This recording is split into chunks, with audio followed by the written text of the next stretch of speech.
ចទេរួចទេបើសិនជាស្នេហា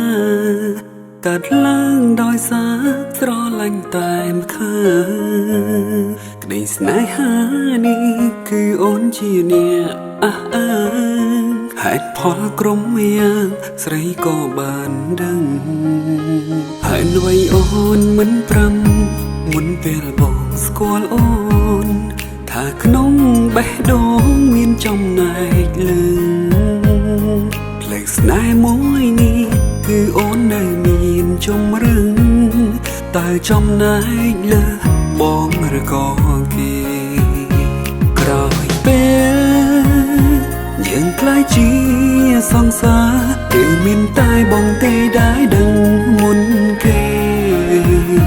ត្រូវឈឺចាំមកដេកយំព្រោះតែស្នេហ៍អ្វីបើគេជាសង្សារក្មេងអូនធ្វើឲ្យបងស្រឡាញ់អូនខ្លាំងហេតុអ្វីអូនមិនស្មោះបងខ្លាំងទេទុំអោកាំងឲ្យបងមានសិទ្ធជ្រើសរើសផ្លូវមានបើ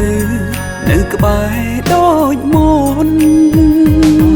តើខ្ញុំត្រូវយំប្រាំអ្នកណា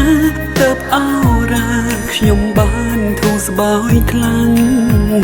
ព្យាយាមកិញមកអូនគឺគ្រាន់តែជាលេក្រោយពេលអស់សិទ្ធជាសង្សារ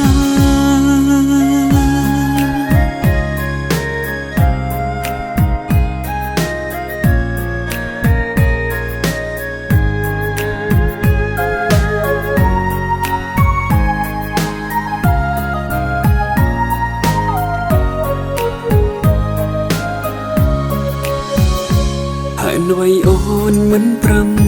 មុនពេលបងស្គាល់អូនថាក្នុងបេះដូងមានចំណែកលើផ្លេកស្នេហ៍មួយនេះគឺអូននៅមានជំរឹងតើចំណែកលើបងឬក៏គេក្រោយពេល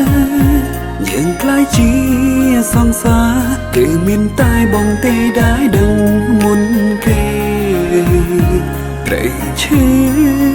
ចាំមកដេកយំព្រោះតែស្នេហ៍អ្វីបើគេជាសង្សារក្មេងអូនធ្វើឲ្យបងស្រឡាញ់អូនខ្លាំងហេតុអ្វីអូនមិនស្មោះបងខ្លាំងទេទុំអោកាំងឲ្យបងមានសិទ្ធជ្រើសរើសផ្លូវមានបើនៅក្បែរដូចមុនតើខ្ញុំត្រូវយំប្រាំអ្នកណាទៅអោរាខ្ញុំបានធូរស្បើយខ្លាំង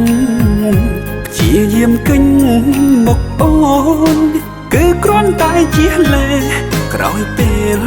អស់សិទ្ធជាសង្សារតើខ្ញុំត្រូវយំប្រាប់អ្នកណាព្យាយាមកិញមកអូនគឺគ្រាន់តែជាលេក្រោយពេលអស់សិទ្ធជាសង្សារព្យាយាមកិញមកអូនគឺគ្រាន់តែជាលេក្រោយពេលអស់សិទ្ធជាសង្សារ